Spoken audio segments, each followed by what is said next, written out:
I recently had a conversation with a friend, and we got talking about why some people are successful and others are not. I'll be back in a minute and share with you some of the thoughts that came up in that conversation.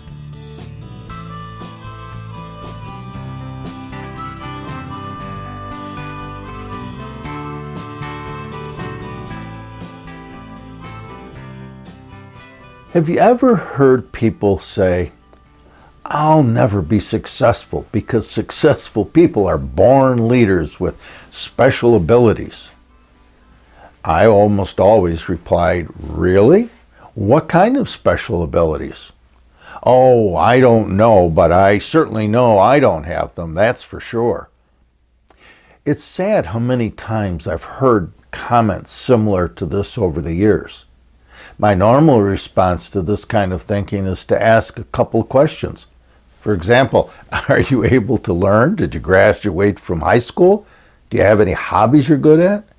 If the person answers yes to any of those questions, I tell them they have these special abilities needed to be successful. The primary skill of successful people is the ability to learn the skills they need from people who are already successful.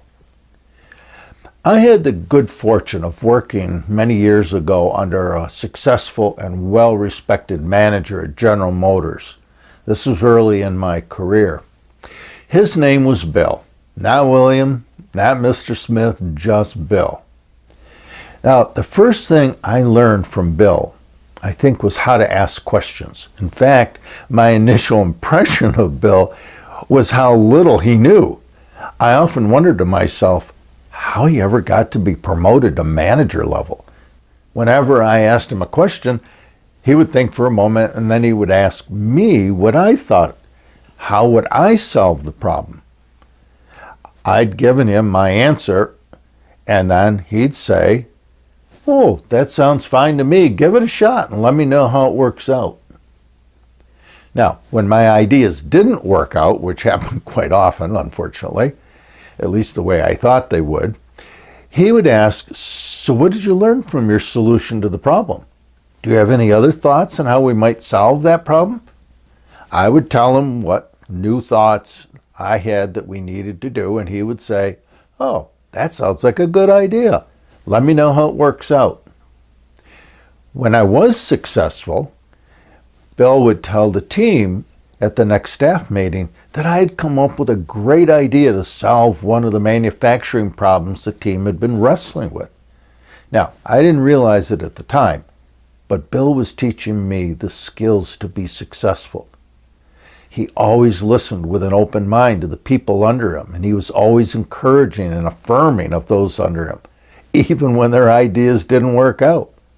When they were successful, he always gave credit to those under him.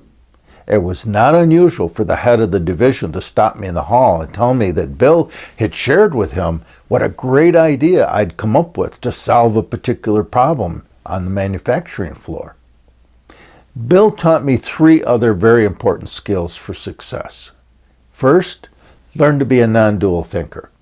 In other words, don't take the first idea as the solution. Always look for the truths on both sides of every issue or problem. Second, be willing to take the risk of being wrong. Run with your ideas until you solve the problem.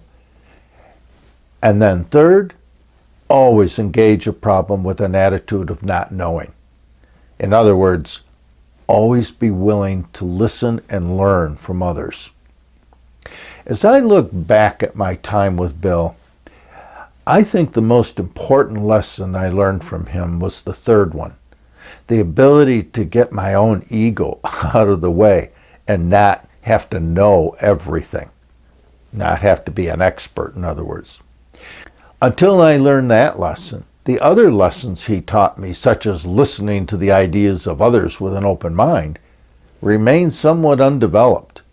Until I learned to tame my ego and began to practice not knowing, my ability to learn from those who had the wisdom I needed was somewhat limited, especially my ability to learn from people who were already successful. Today, I can look back and acknowledge that almost all the wisdom I have accumulated from others over the years has come from my ability to observe and learn from others. Not knowing is the skill required for listening, and all successful people are excellent listeners. Now, as for Bill, I can see very clearly today that Bill wasn't as dumb as I first thought he was. He was kind of like dumb like a fox. He knew how to encourage and listen to those who worked for him.